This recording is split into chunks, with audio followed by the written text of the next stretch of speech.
Hello, everyone, and welcome to F1 Unhinged. I'm Josh. And I'm Tyler. And Cadillac's new car sucks ass. Let's talk about it. Straight into it. I'm so disappointed. I am incredibly disappointed. How is it so bad? You made a black and white knockoff Mercedes with like half the old Mclaren look, but not the good part of it. Like, no, especially with how good the Mercedes looks. Like, as much as it annoys the living shit out of my soul, Mercedes might have the best livery on the whole grid. Like, their little incorporation with Adidas and everything, it's corporate as shit, but God, it looks good. And now you come out with this, like, ugly ass. You know, when we all complained about the cars being black and carbon fiber, I didn't think that would then mean, hey, let's make half the grid these shitty matte gray cars. How is gray the predominant color when last year all the complaints were about the lack of color on the grid? And three different F1 teams were like, I know how to fix that. Shitty gray. You weren't kidding yesterday. You were ready to rant. Because I expected something awesome. First off, their testing livery was badass. So that gave me an idea of like, oh, these guys actually might design something cool. Not to mention, Cadillac has a hypercar team and IMSA and WEC, and they use the typical Cadillac colors, blue, red, yellow. How in the fuck is there no blue, red, or yellow in this? How do you not have the only colors on the car that aren't white or black or gray is the Tommy Hilfiger logo, and I think their shitty AI sponsor is that has like the AI part in yellow. I could be wrong on that. It's infuriating, and like I think they cooked by the fact they did a mirror livery, like, ooh, it's a split livery, different on each side. Yeah, and it sucks on both sides. Neither of those liveries look good. So actually, you didn't make one bad livery. You made two shitty liveries and put them together like a 1-year-old in an art class. Awesome. Great. I'm kind of mad they let him back on the grid now. Like, they made a high-tech car. But high-tech did it better. How are both teams who just came into F1 have some of the shittiest liveries? You had one job. We knew you were going to run at the back of the field. Make the car look cool while it's back there. How am I supposed to tell your shitty cars apart now?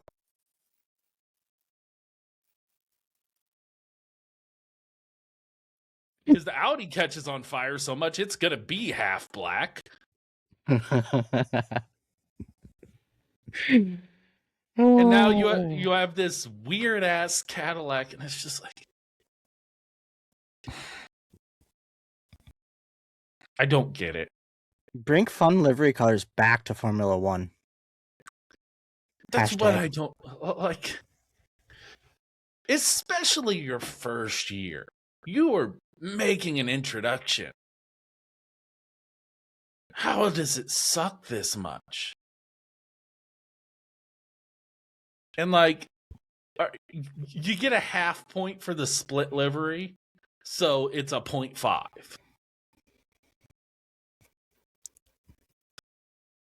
Like, my level of disappointment cannot be exaggerated.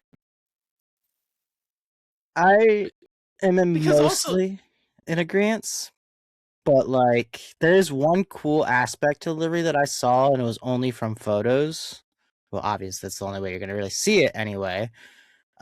Is like the back half by the back wing, It's like a mirror finish, which kind of looks cool. I feel like that could catch the light pretty well and look really cool on track if it shows that well. But it does seem pretty lackluster and boring, especially when you have an opportunity to really make a statement about your brand, and you have cars in other successful race series that have actual color identities to them. It seems I think boring. that's what pisses me off so much is, people give Red Bull a lot of crap for their designs that rarely change, but they keep a design across a brand. A Red Bull car from anything right away. Cadillac had a chance to really do this. And with GM in general, because you have to consider the Corvette as part of the GM branch as well. And the Corvettes are, at least the factory Corvettes, are the bright yellow.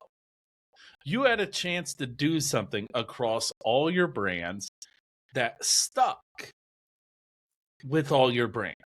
I would have preferred the yellow version because then you could also tie it into your GT cars, and one of your liveries in WEC and IMSA is the yellow design.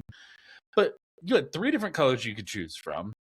One that no other team on the grid is running. The red might have clashed a bit with Ferrari, and you don't want to conflate those 2 brands together. The blue being Ford and Red Bull. I would have went with the yellow. It would have stuck out. It would have been something. Because now the problem is that car looks like a mixture of Mercedes and the old McLaren. So when you look at that car, you're not like, let's take off the fan hat and the fact that it just disgusts me as a person. As a brand, when people look at that car, they're not thinking Cadillac. They're thinking, oh, that's kind of like the Mercedes, or oh, that's kind of like the old McLarens when they had Lewis Hamilton, Jenson Button, Fernando Alonso, those guys driving. And you had the Vodafone McLaren, but it was chrome, so it looked cool as shit. This isn't chrome, so it doesn't look cool. But when you're looking at this Cadillac, no one is going to be like, ooh, bet you that's a Cadillac. If you make it yellow and bring your WEC branding, people are looking at that as hey, that's a Cadillac. The way that anytime you see a Red Bull brand in another motorsport, you're like, ooh, that's Red Bull. And I'll even give Ferrari that credit, where you can usually pick a Ferrari out. Because Ferrari's factory teams always use the factory colors, or at least some version of that, and it always stands out. How is this standing out for Cadillac, for the Caddy brand, for the GM brand? Yeah. I don't see that. I feel like they kind of just looked at the Apex GP car from the Formula 1 movie and were like, yeah, we want that. But that car looked better. It did look better. It looks really good, actually. Yeah, that at least looked like it belonged on the grid. This looks like you bought an F-125 DLC, and that's one of the livery packs that was in it. That's what it looks like. It looks like the free stock. Yeah. Like, this is what you get when you start a series. Starts my career with. Yeah. I mean, for me, it's like, you talked so much shit about Ford, and you put this livery out. Like, you're making Ford look real good with that Red Bull. Like, that Red Bull car looks even better now. You had an opportunity to really make a statement with your livery to back up the shit talk. Yeah, and you just didn't. It's talk about a fumble of a century. And like, all right, say you were going to do the split livery thing. Why not do it with the yellow and the red?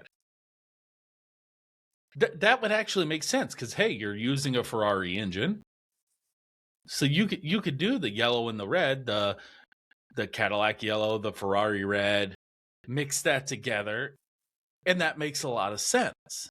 Partner with DHL and you can use it for free. which you think they'd be able to do because Andretti has deals with DHL. But, I mean, just in general, like,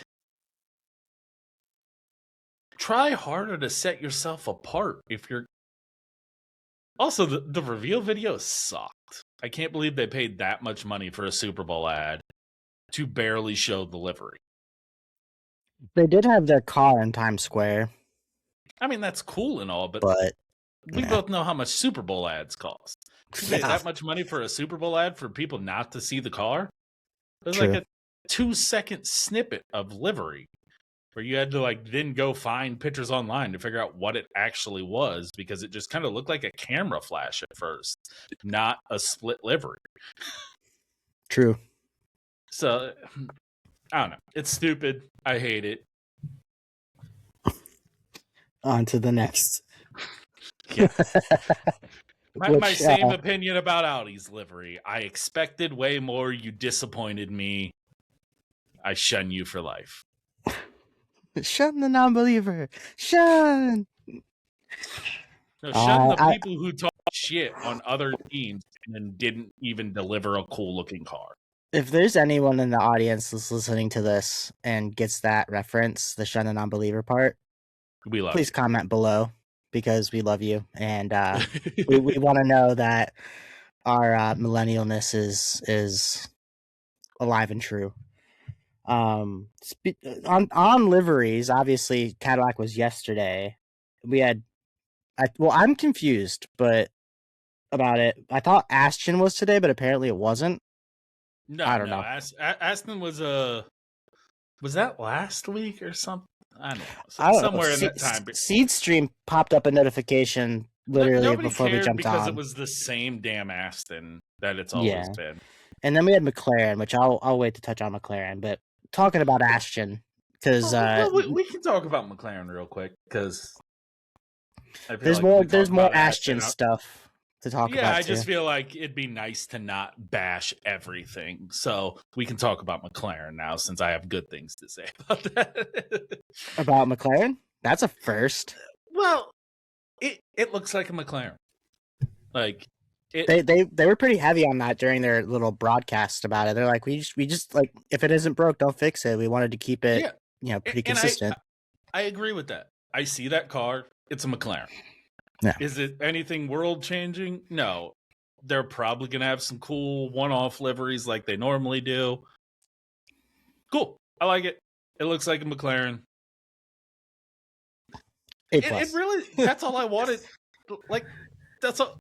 I can say the same thing about Aston. Like, yeah, it looks like an Aston Martin. That's all I wanted from Caddy.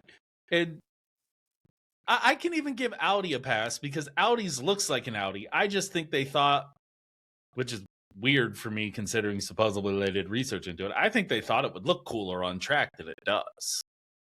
The flat look to it just looks awkward to me next to some of the other cars. But Caddy, I don't know what the fuck they were thinking.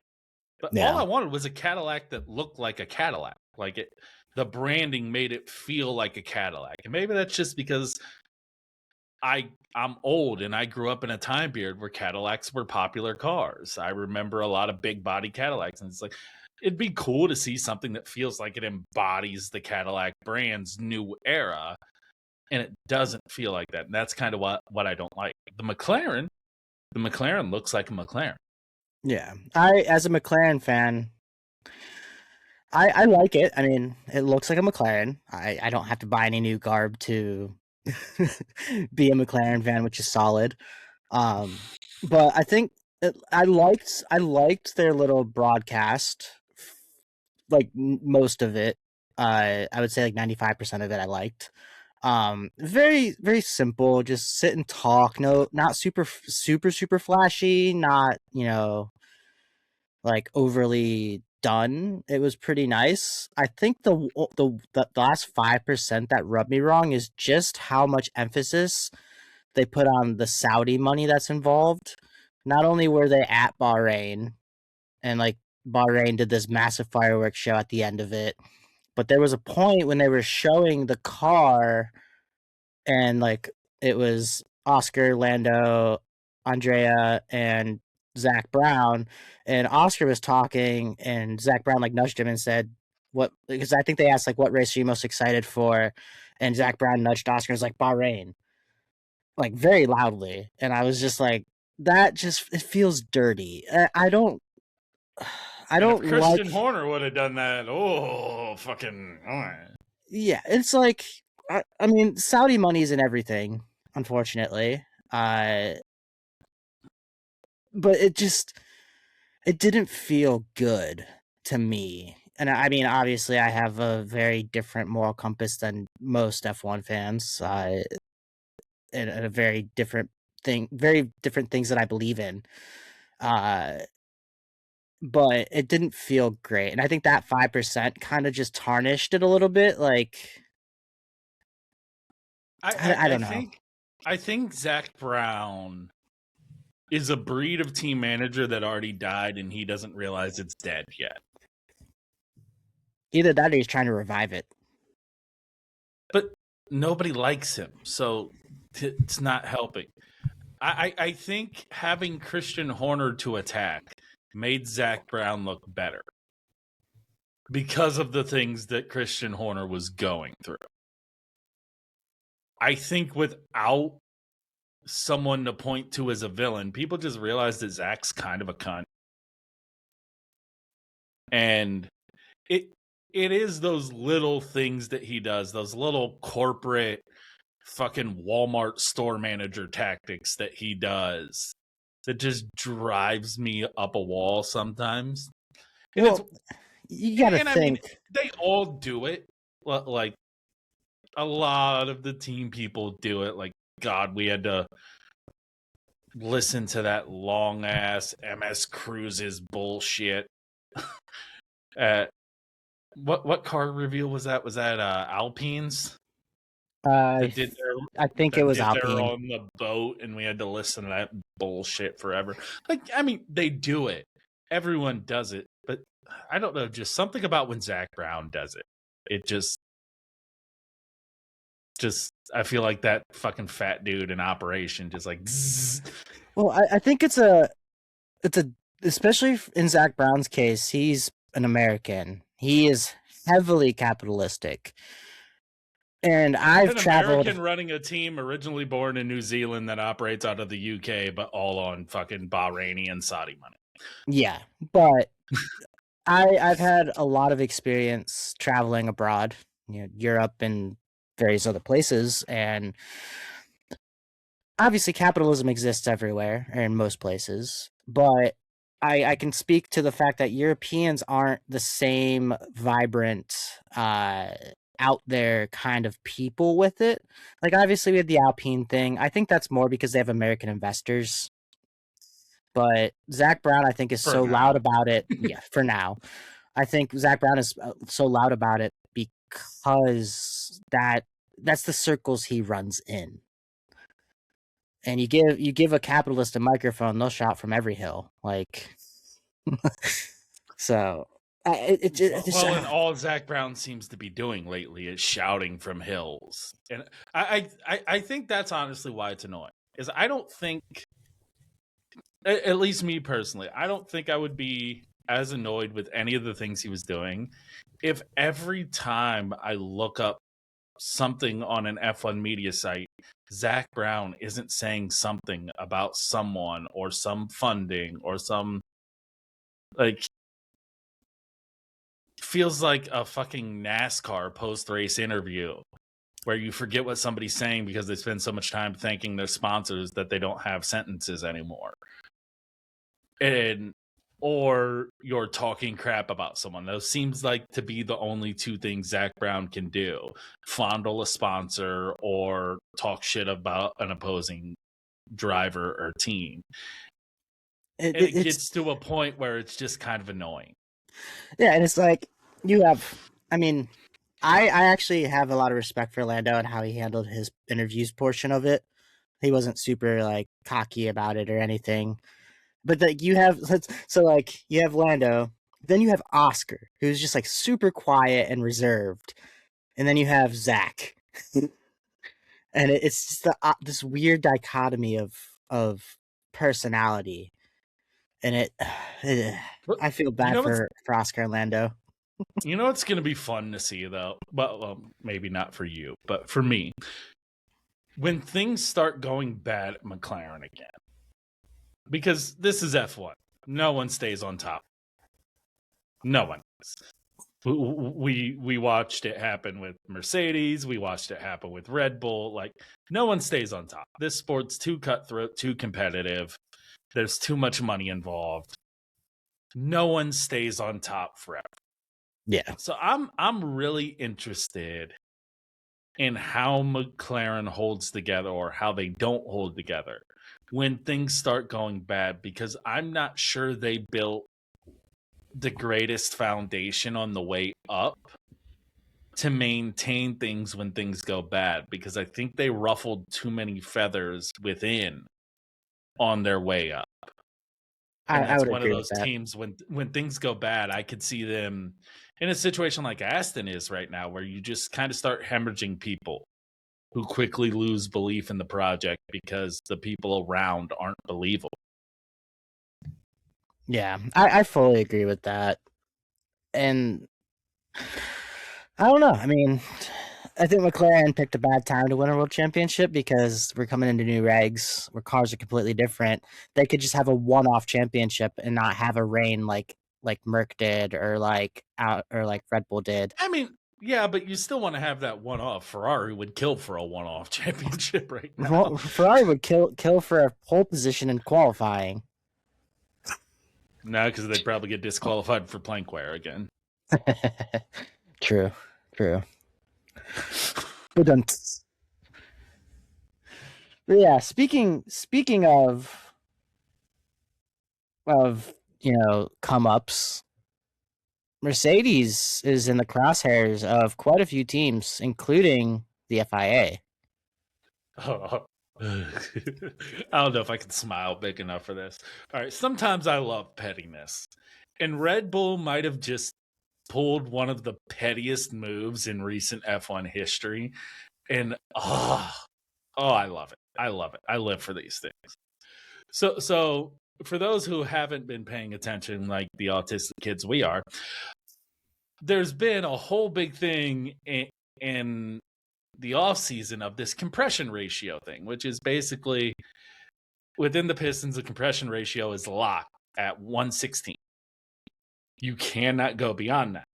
But the problem is, Mercedes noticed in the rules that it was being measured at ambient temperature. So if you could build it out of something that would expand when it's heated up, you could achieve a higher compression ratio, which is what they did. They got it up to 18. Which is more horsepower. Yeah, like 20 horsepower, but that's not negligible in Formula One. Yeah, it could, depending on the track, be up to 3/10 in a lap. Like that's massive. That's going back to Mercedes' old dominance. Well, Red Bull had gotten a member from Mercedes, and after their gardening leave, I'm sure the theory is that some of the in-head knowledge of that, because you're not allowed to share actual documents or anything, but you can't purge your memory. So Red Bull tried to achieve a similar thing. And when they realized they weren't going to be able to achieve it at the level Mercedes had, they told the other teams about it. And then when Mercedes and the teams Mercedes supply thought that Red Bull was on their side because they were trying the same trick, Red Bull actually flipped against them and was able to tip the scales to get the FIA to, now there's a proposal to change the testing procedures. To test it when it's hot. To test when it's hot and not at ambient temperatures. And here's the crazy thing. Mercedes does not have time to change this by Australia. So they are basically negotiating to try and use a lesser quality fuel until a change can be implemented to where there's the trade-off then goes back down to what the horsepower would be. So they're trying to find these weird alternative ways to sacrifice horsepower until they can actually implement a fix. And Red Bull's timing on this is ruthless and so evil. They could have done this a couple months ago, and instead they're like, nah, We'll do it now. We'll wait till there's this huge uproar from the other teams and everyone thinks that we're on this side. And no, we'll jump over to this side. And now it's the Merc supplied teams against everyone, with Red Bull swinging the vote with their two teams. And I love it. I love it. Who would have thought the Red Bull Mercedes rivalry wouldn't have died when Horner left? It'll never die. If you've listened to interviews of guys at Red Bull, that 2021 season did some things to some of the higher ups there. The Max Silverstone crash, there will be animosity of that among some of the leaders at Red Bull, like leaders in the garage at Red Bull, for a while. Makes sense though. The reaction of Mercedes after that, and the hot mic on Netflix of the basically saying that'll teach Max a lesson, that didn't sit right with a lot of people, and that rivalry is always going to be a little bit there. It's not what it was with Horner stoking the fire with Toto, but it's still there. Yeah, and it probably will be until there's no Toto and a few other people involved. Oh, that'll be the day when Toto retires. That'll be interesting. I don't think Toto's far from it, honestly. The more he consolidates his role into a higher up role, I think we've already seen less of him at the track. I don't think he's far off from maybe a couple more years away from not having a trackside role anymore. It's tough. Like it's tough being a team principal in F1. Like, yeah, they make a buttload of money, but it's a rough life. It's literally working 24/7. Yeah, and as a team principal, a lot of times you're doing a ridiculous amount of travel because you're also going off to sponsor things, and plus being at the track and board stuff. And it's a rough life. Like, I can imagine people not wanting to do that for an extended period of time, especially when you've had the kind of success Toto has. There's not a whole lot left for him to prove. There's not a lot left to accomplish. He's been part of one of the most successful organizations to ever exist. Like, it's kind of hard to go beyond that. Yeah. I think he just wants to try to get Mercedes back up to a championship level and then leave. I think that's his thing now. That would make sense. Yeah, I mean, he's theoretically hitting the ceiling in terms of just how much you can achieve given age and time. I still have this weird feeling that James Vowles going to Williams was a team principal academy for him to eventually take over for Toto. I think him getting the experience of rebuilding Williams, whether intentional or not, I think Toto would prefer a hand-picked successor that is James Vowles to take over his role. And if James went to Mercedes, I would 100% at least root for James Vowles. Well, and it would make a lot of sense because look at how well Toto still talks about James to this day. Like, he still speaks very highly. Mercedes and Williams have a very good working relationship with each other. It makes a lot of sense if James Vowles is getting this incredible experience rebuilding Williams, which is probably the toughest job in F1. And you get a decent amount of time under your belt doing that. Stepping up to running Mercedes will be something you can do, and he will have earned the respect of everyone in the paddock to be able to do so. And it'd be a nice little homecoming for him too. Exactly. It would make a lot of sense for everybody involved, and it'd give Mercedes someone who understands that corporate culture, but also has a lot of respect from fans and the paddock. Like it's the best all around solution for Mercedes in my mind, because everybody likes James Vowles. Yeah. But this week is exciting. Finally, testing that we're allowed to watch, even if it's just an hour every day. Yeah, and F1 can still fuck off with the whole last hour of each session bullshit. It's very frustrating. I could probably go on a huge rant. I really don't want to be unhappy today, so I'm not going to. But basically, yeah, it's testing week. Bahrain testing. Finally, feels like it's been forever. We're 24 days away from the Australian Grand Prix week, which is nice. I'm excited to see cars. I think I'd be more mad if there wasn't the full test coming up after this, to where we get to watch all of it. So that tempers my anger a little bit on it. But anytime cars are on track, I want to be able to watch. At least the media is allowed to the full of this one. So that makes up for it a little bit. It does, but shit, man. I just want to watch the cars. All of them. At all the whole time. And like I'm one of those people who I don't like things summarized to me. I like to see them with my own eyes and make my opinion on what I see. Yeah. Because everything has bias. And I want to look at things through my own bias, if that makes sense. Through your own Red Bull colored glasses. Yeah. And to be, because not everybody is going to be looking for the same things that I want to look for.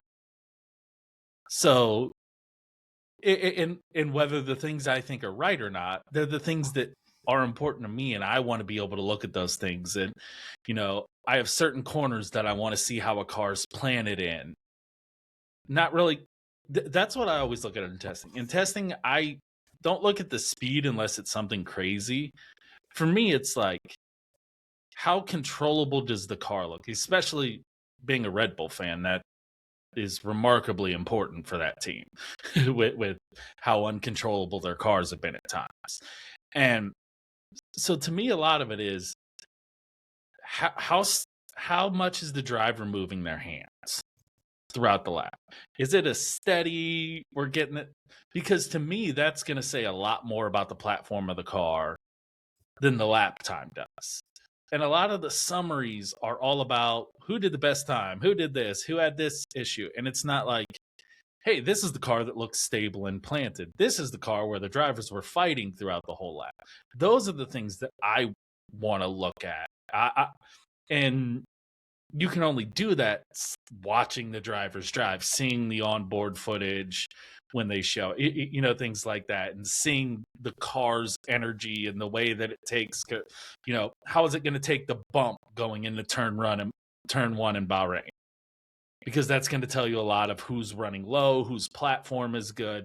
How do you take that bump? Are you locking up your left front after that bump? Are you know, solidly going to the corner? Does it look like you have any bouncing issues? Any of that stuff. Like, so many of these teams are using different suspensions and different things like that. Is that weird Aston suspension going to work well, or is it going to be too stiff?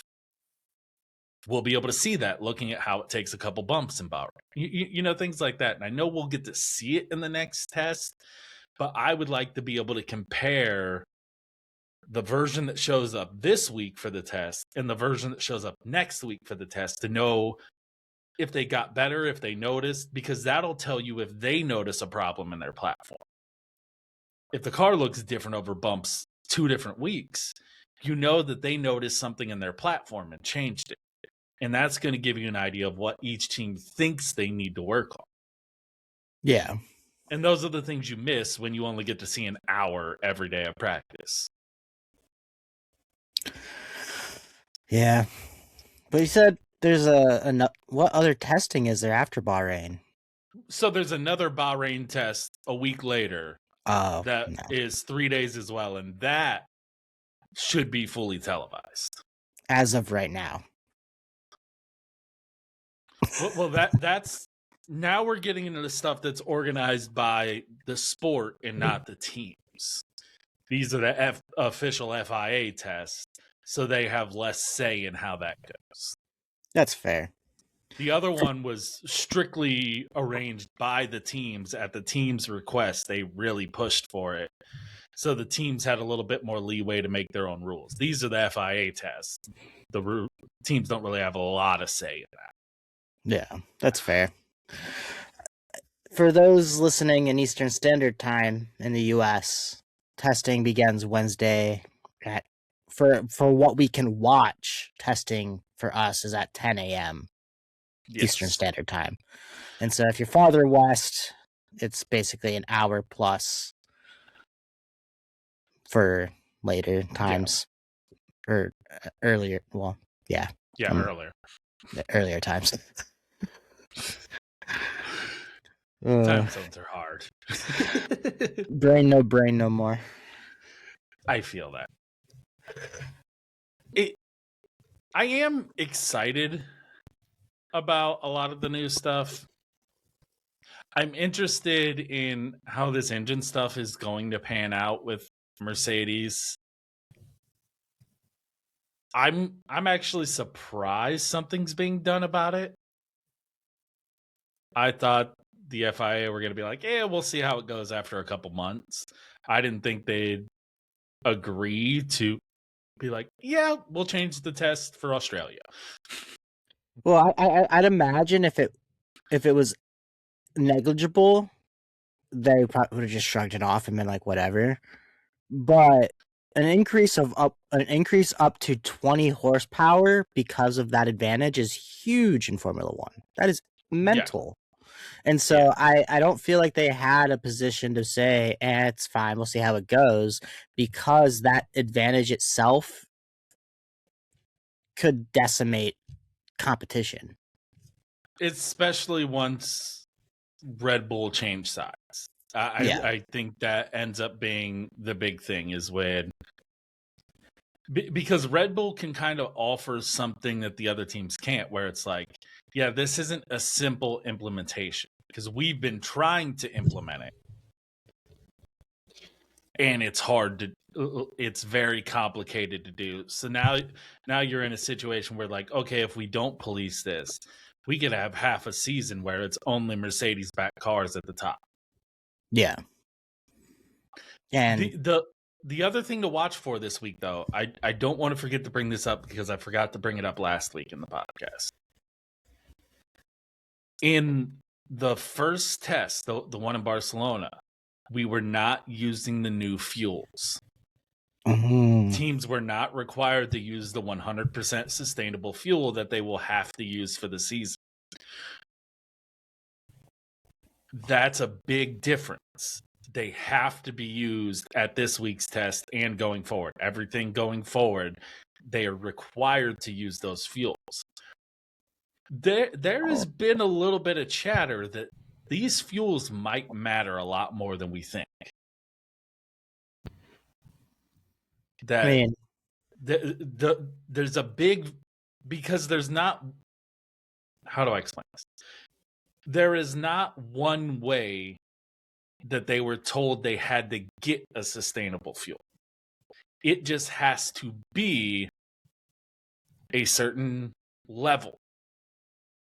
You can use any means that you wanted to, and there's a lot of different ways to do this. And a lot of different companies have come up with different ways to do this. And not even all the teams with the same engine are using the same fuel company. So you could see some serious variance based on your fuel supplier and whether or not they nailed this. And it may be a small difference, it may be a big difference. We don't really know, and we won't know until the cars start actually turning laps in anger. In Barcelona, they didn't go fast at all. Mm-mm. They were slow. We're 7 5, seconds 6, off the 7 pace. seconds off the pace. Yeah. Yeah. This is going to be the first time that they turn up the wick and throw the cars around in anger. This is going to be when we see how much that fuel matters, how much these engines matter, how much the different concepts in the active aero matter. There's going to be a lot of things that come to the surface and give a better idea of who sits where. Yeah. And I think it'll be very exciting, actually. Like, I mean, my hope is that Audi doesn't continuously blow up their car all 3 days, but Yeah. I think there's so much new to be excited about this season with the cars, the regulations, the engines, the fuel, the way that the battery is now 50% of the power of the vehicle versus Lighter 20. cars, skinnier tires, shorter cars. Yeah. They're smaller than the last generation. Like there's so much, and like I think it'll make racing exciting for more than one reason, but the reason I'm excited is because the slower speed tracks I think will be driven a bit differently. I think Monaco is boring as it has been, and it will probably still be boring. It would be a little less boring because the cars are smaller. They're more suited to the slower speed tracks. So it could be very exciting. Well, and also we're about to be extremely battery dependent. Yeah. And so I really started diving into some stuff this last week, and there's still a lot that I'm trying to wrap my head around understanding, and I can't say that I've understood all of it yet, but there could be a really big variance in how things work even over a lap. If you don't correctly pick your deploy and recharge points or modes, the gap is going to be drastically different. And I think it's going to show itself most in qualifying, because the outlaps in qualifying are going to basically have two different things you have to do, because before it was just about your tires, getting your tires into a window. But now you not only have to get your tires into a window, you have to get your battery into a window. And that's going to be really difficult at some places, especially places like Barcelona, where you don't have many hard braking zones to recharge, because your recharge comes in that regen in the hard braking zones. You're not going to have a lot of that in places like Barcelona, whereas you might in Miami. And if somebody is better at managing their battery, you could have a lap where somebody's a second faster than another car because the other car misused their battery life. Because now you're talking about a 50-50 split between energy and your combustion engine. Yeah. That's a massive difference. It's so much of qualifying and people's ability to overtake and defend are going to depend on how they're able to optimize their battery. Where you could have a team, and this isn't unrealistic to think, you could have a team that's slower but has a better battery system perform well because their car just outlasts everybody else's energy during the race, so they're able to use more energy. You know, say Haas figured out something with Toyota and they figured a better way to manage their battery. You could have a Haas podium because they manage their battery better on certain tracks than other teams. And because the tracks have such a big variance, some batteries will be good at other tracks and bad at other tracks. Yeah. So you could see a divergence based on the type of circuit it is, where somebody might be better with initial deployment, so they're really good at places like Monaco. Whereas somebody else, but that initial deployment that they're really good at burns energy quicker, so they're really slow at Monza or Baku. Yeah. Like there's a lot of different scenarios that we could end up with, and that's just based off fuel and your energy store and regen and deployment. Do we want to make a prediction since we've got like 10-ish or so minutes left about what team might fumble their energy usage the most this season? This is without concrete evidence, any prior knowledge of running the new fuel and everything else. We haven't seen them on track in full yet in a capacity where we can make a proper judgment. But I think it'd be fun to kind of predict maybe which team might fumble the most.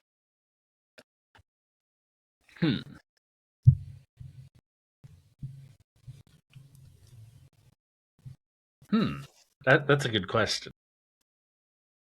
I asked and I'm like, I don't even know. My empirical data would say Audi. But it's hard to say if their problem is that. Just other teams are going to have a lot more to research on and to figure out. But Audi has Porsche, who are one of the best hypercar teams in the world and are really good, especially with their energy program, which is something Cadillac has struggled with. But Cadillac's not using their engine, they're using Ferrari's engine and Ferrari's injury recovery system. Ford is really good at that, so I expect Red Bull to excel in that. So if they had issues, you know what? I'm gonna say Honda. So Aston Martin? Yeah, I think the Honda engine is the most likely to fumble because who's Alpine using? Merc. Okay, so that changes my answer. Yeah, they switched to Merc this year. Okay. My answer was going to be Alpine, but if they're using Merc engines, I feel like they have. I mean, obviously it's on the team, so it's not fully engine dependent. It's also on the team to make the right strategy calls and the driver to make the right strategy calls. But well, we're talking pure strategy, Ferrari. That's fair. I was gonna say Alpine, but I think I agree with you that Aston and Honda are gonna have a very, very difficult time managing their energy. Now, the one thing I do wonder is a big part of why McLaren was so successful last year was their cool little brake thing. That's not going to work this year. Do McLaren have another trick on the front axle to where they're able to do something with energy rather than how they were able to mitigate heat problems last year? Because now you almost want some of that excess energy. You just want to be able to convert it. So I do wonder if McLaren might have some struggles. Let me back up what I'm trying to say, because I feel like what I'm trying to say sounds wrong. Other teams outside of Ferrari who realized that they had a problem with their axle systems pretty early on and decided, yeah, we are not taking our whole suspension into, we're going to rebuild our suspension for the new car. A lot of teams, their suspension and brake design stuff were things that they were doing last year knowing they were going to carry it over. I don't think as much of McLaren's suspension, especially some of the systems around the brakes, carry over. So I wonder if that will put them at a detriment to start, because not only do they have the least amount of testing and tunnel time and CFD time and all that, but they also probably got working almost double work on their suspension because they spent time working on this new system that became what made them champions. A big part of what made them champions. Like their ability to keep tires in the window was incredible, and it's what propelled them more than anything. So I do wonder if that'll come as a detriment to them, or if they were able to find another trick.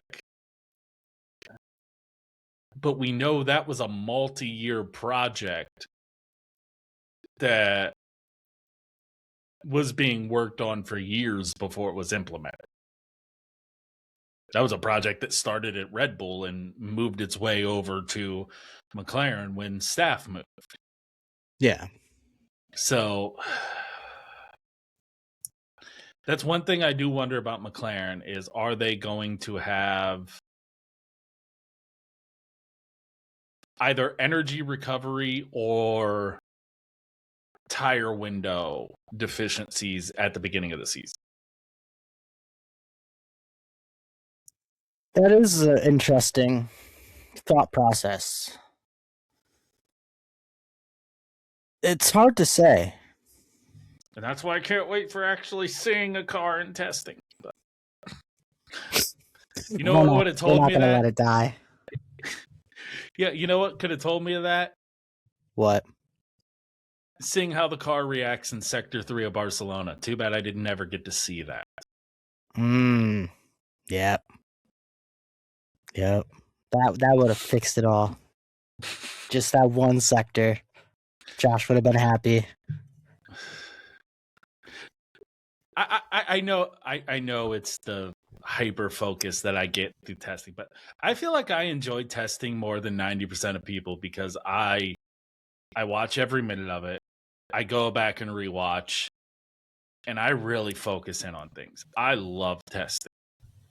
There are nights when some people fall asleep to white noise and music. I fall asleep to F1 races and old testing sessions. And I wish that was a joke, but it's not. It's not. It's not a joke. I promise the audience. It's 100% not a joke. I was literally at his house. A week ago? Yeah, and I was watching Monaco 2016. Yeah. I just walk in. I'm like, oh, what race you watching? It's what I do. Like I have, when I'm doing my grad school work, I have F1 races on in the background or testing sessions in the background.